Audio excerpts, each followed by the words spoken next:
Greetings. This one's name is Meg. Would you desire to hear more of the series known as Spotlight on the Normandy Crew? I'm sorry, that was a really terrible impression, but I just had to. I'm back today with another classic crew member, i.e. one that was present from the very beginning. Today I'll be talking about Liara T'soni, the awkward Asari researcher come slightly less awkward Asari researcher and master of all knowledge in the universe. And because of Galaxy Quest, I'm tempted to call every Asari a fin-headed monstrosity, even though technically they have tentacles. I want to start by saying that Liara is the only character that I did a complete 180 on at first. I didn't think much to her, and then by the end she was one of my best friends, metaphorically speaking.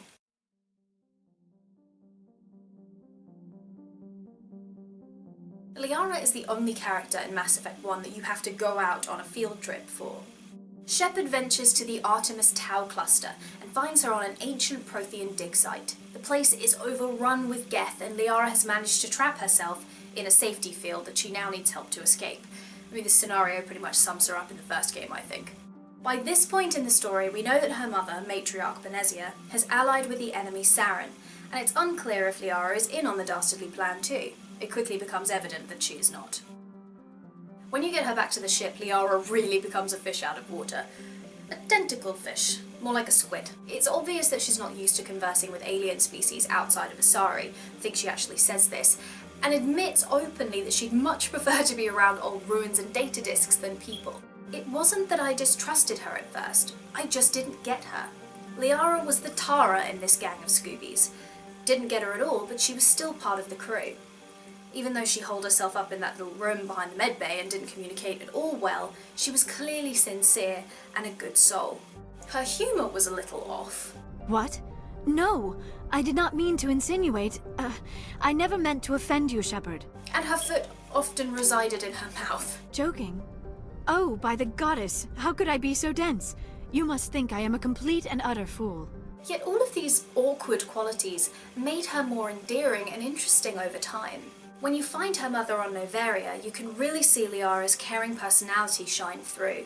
This altercation reveals the side to Liara that the crew hadn't seen. For one moment in the game, her guts were on the table, and it was sort of liberating.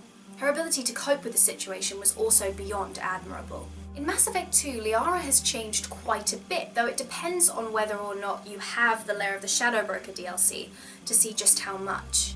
Without the DLC, we see that Liara has been quite the little busy bee. For the past 2 years, it seems she got herself into a little mess, and as a result lost a friend. That loss has caused her to troll the Shadowbroker. It's obvious that she's become a lot tougher through an interrupted conversation involved flaying threats, and that she's moved her focus away from the Protheans. She's busy with her own troubles, and you help her with those.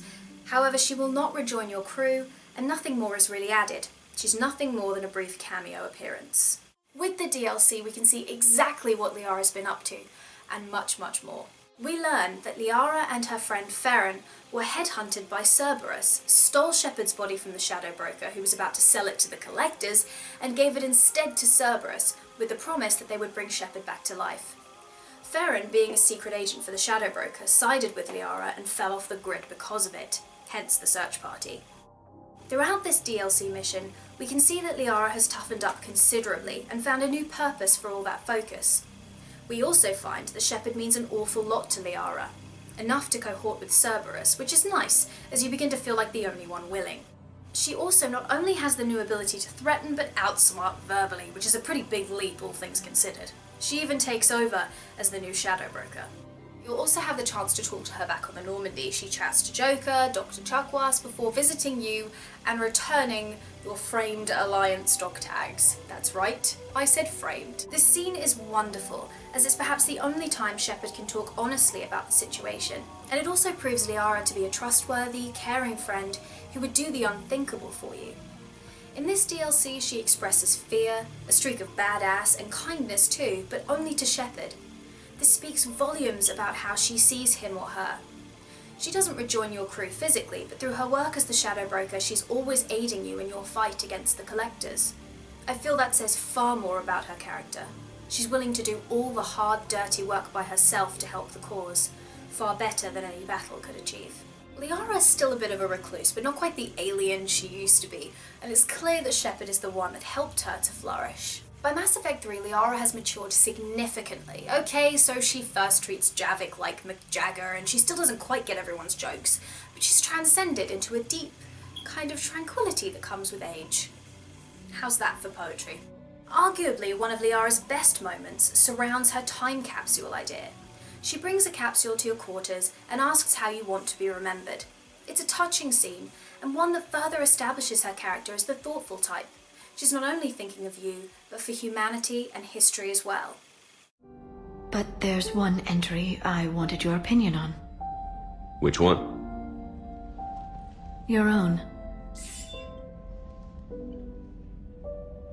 By the end of the trilogy, Liara T'soni establishes herself as a trusted comrade and collected woman that would make any captain proud. So that was my Spotlight on video. I hope you enjoyed it. I think this is the first one where I've focused a little less on Mass Effect 3. I feel like she was underutilized. If you don't think so, if you want to add anything, or if you feel something else about this character, then please feel free to leave your comments in the section below. Also, please leave your suggestions as to which character you'd like to see next. Morden Grunt, the Elusive Man. Thanks again. I'll see you all in my next video. Bye! She chats to Joker, Dr. Chakwas. Who is this character? I'm having problems, severe problems. Dr. Chakwas. I just did it again. Dr. Chakwas. It's the hat, it's making me stupid.